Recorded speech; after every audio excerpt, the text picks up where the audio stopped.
All right, today we are going to look at the interface. I'm going to try to keep this as short as possible, and I want to just hit the high point. So I've started doing this video a few times, and I think I made a mistake about trying to dig into every single thing that was on here right now.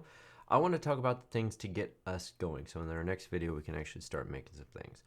So what we're looking at first, this area here where you can see the model on here, this is our viewport and our object is inside of here. But the thing that relates to this the most for us right now is this area up here. So if you look here, when I click on it, it highlights up here. This is our outliner, and this shows us all the objects. We have a camera, we've got a cube, and we have a light. So remember when we first started, we didn't talk about it really, but there was a camera. This little thing right here is a camera.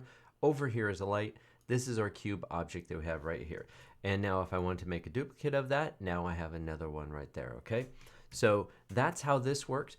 All of these things are inside of a collection, and you can make more collections. And so folders, think of them that way. It is the way to keep your mess organized. If we have 1 cube, 2 cube, 3 cube, not a huge deal. But if all of these cubes, we end up with 100 different cubes, and they all start to turn into different things like bricks and stair steps and little, puppy dogs and such. We need to try to keep that organized, okay? So there's that. That's one thing. Now the next thing that is most important to us is probably going to be this area down here. And this is, the entirety of it is just called properties. How do we know these things? So if I hit the drop down here, there's this thing right up here. Notice this icon. It says outliner. That's that icon right there. Now I hit this one down here. It says it's called properties. Well, what if I change it to file browser? Oh, crap. I just changed it to the file browser. So now this section is the file browser. And this is hopefully maybe a little insightful on how Blender works. This section here, this entire workspace that we're looking at, is this one here called layout. And if I change over to model, I could have a different one. And sculpting has different things. And shading has got a new little area down here. And you can make it how you like it. So rather than dwell terribly too much on exactly where these things are, just know what they are. And if you go here, you can change it around. Probably in the beginning here, as I said in the first video, everybody keep yours the same as that I have it, or as the defaults. So if I say something like over here on the right, that's going to actually make sense. Okay, so back to what this thing actually is here. This is global properties and specific properties to the object that we're currently selecting here, so the cube. And I could click the camera here, or I could click it out here in the viewport, and it'll still work the same. So down here, some render options and output file stuff, the world settings, but then down here, for example, is actually settings specific to the camera. So that's as far as I want to go. They're properties for things you're selecting and still the entire world. Cool. Then the next thing I want to talk about is this mess right over here. We don't need to know about all of this for sure right now. So we might as well talk about this jumble of junk up here. The thing that's going to be most important to us right now is bouncing from wireframe to shading to rendered. There's also material preview.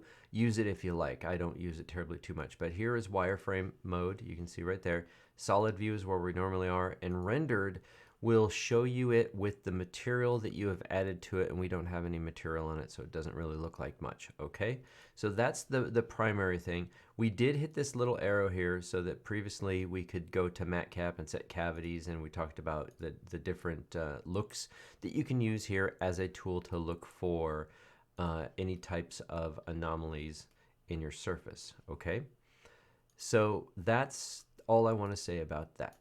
The next section right below this is our compass, and that should be hopefully very obvious. But one thing that is not so obvious to people a lot of times that don't come from any type of 3D background is realize that when you look at things that have the lines connected, so here's our Z, our X, and our Y right here, the Z with the line on it is the positive. So anything going up here this way, that's Z positive. Anything down below it is Z negative. The same with the X. Over here is X negative. Y positive going out in the distance. Y negative coming towards us, okay?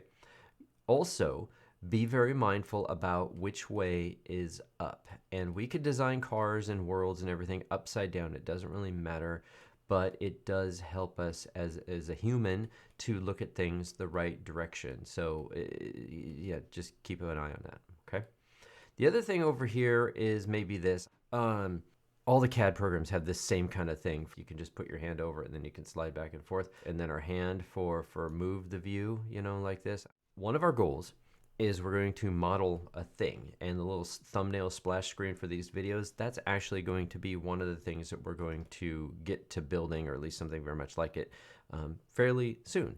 And it's just some cubes. We're going to make some stuff with cubes. We're going to turn them, of course, into things, but I want to run through the whole process, as in, I have a block. Maybe I did a little bit to it, and then I want to go to shading. And after you're done with shading, then you're going to go possibly to, well, you're going to render the thing. And after you render it, then you got to mess around with some lighting because you found out that your lighting is messed up. So now you're back to layout and you're moving lights all over the place. And that's a bit of a fiasco, you're going to find out. And then you're going to render it again, and that takes some time. And then somewhere around there, it's just still not right. And so maybe you go to compositing because you just want to tweak something a little bit more. And finally, you end up with an image. And after you end up with an image, then you take it to something like, lately I've been, well, not lately, for years and years, I've been using Inkscape. I do have Illustrator and all the others, but I like to stick with the open source as much as possible. You take it, who cares, to a graphic software like Photoshop, Illustrator, Inkscape, whatever, and then you take your picture and you add words to it, and now you've got yourself a publication. And that's the process that I want to get across as soon as possible. And so if it means making a really wonderful scene with some glowy cubes, right, that seems perfect to me, okay? So having said that, the camera view right here, watch, if I click this, it goes into camera view. This is us looking down the camera. So I get out of this, and where was that? That was this camera right here. So watch, if I grab this thing and I move them down here, and hopefully that worked out, and I go zoom in, now I'm looking down here at the bottom. There are other things that we can do to make it work a lot easier than the way I just did that, okay? So that's what this does here, and this is perspective view. This next one down here, not a whole lot to say about it right now, but if you look at this, everything we see in this viewport world here is in perspective view, and if I hit it, it now becomes in orthographic view, and that's weird for us in this world like this because it just makes it look crazy to our eyeballs. So we're used to seeing things like this in perspective view. However, if I'm looking down at a top view or a specific side view, I might want to turn that off. Okay, mostly just know that that's where the camera is. That's going to be handy here. This orthographic and perspective view, the default setting is to just automatically change when you go into these different modes where it needs it to be a certain way. Okay, so we don't have to worry about it. All right. In this corner, there's also one more thing, and you could hardly barely see it, and there's a hotkey, of course, for it. But if you look right up here, there's this little tiny arrow there that pops out, and I have to say I never ever click that thing because it's just super tiny right up there, giving you the idea that maybe there's something there. It's N on your keyboard. So if I hit N, this menu pops out, and now I get more information about, let's say, the object that I'm currently looking at or a tool that I might be using. Other things show up here. Okay, so as much as, you know, as far as I want to talk about right now, there is a secret little area here, and I will refer to that later, okay? N closes that back down. Then next, we'll go ahead and we'll move over here to the left-hand side, and you would have thought that I would have talked about all of this stuff here right off the bat, since it looks like the tools we're going to be using. However, I have to say, just like whatever button it was, oh, that little button over here, I never use these because we know hotkeys for them. So we've got measure, you got add a cube, you know, and I could go add a sphere, add this, but why would I do that when I've got a nice little menu here with everything on it and it's super easy, okay?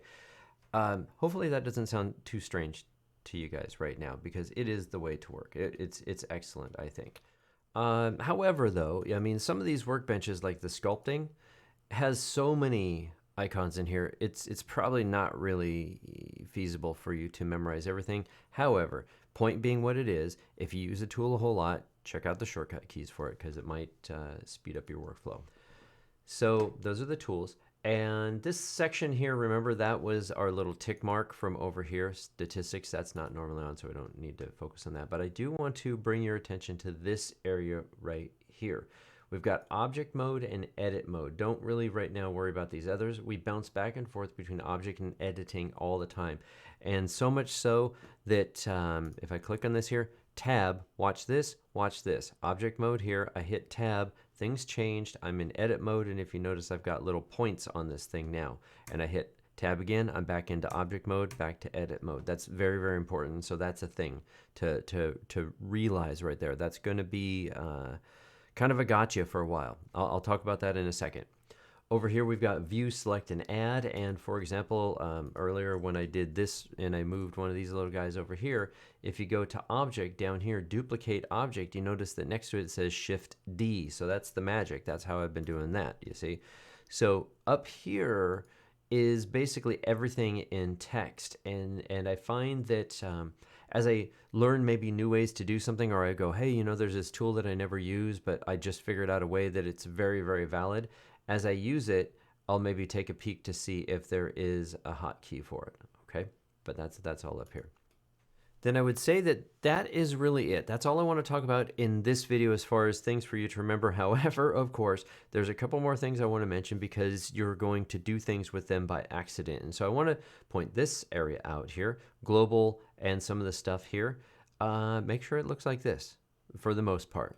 Later, as we dig into it, we'll tell you to turn things on and off as needed, but if something isn't working the way that you think it's supposed to, this is one place to look. Now, another area is down here at the bottom. See this blue number 1? See where my mouse is wiggling down here? All of a sudden, you're working, and you notice that the thing is moving along here. And uh-oh, what the heck happened? Well, there's a play button thing going on here, so I could pause it.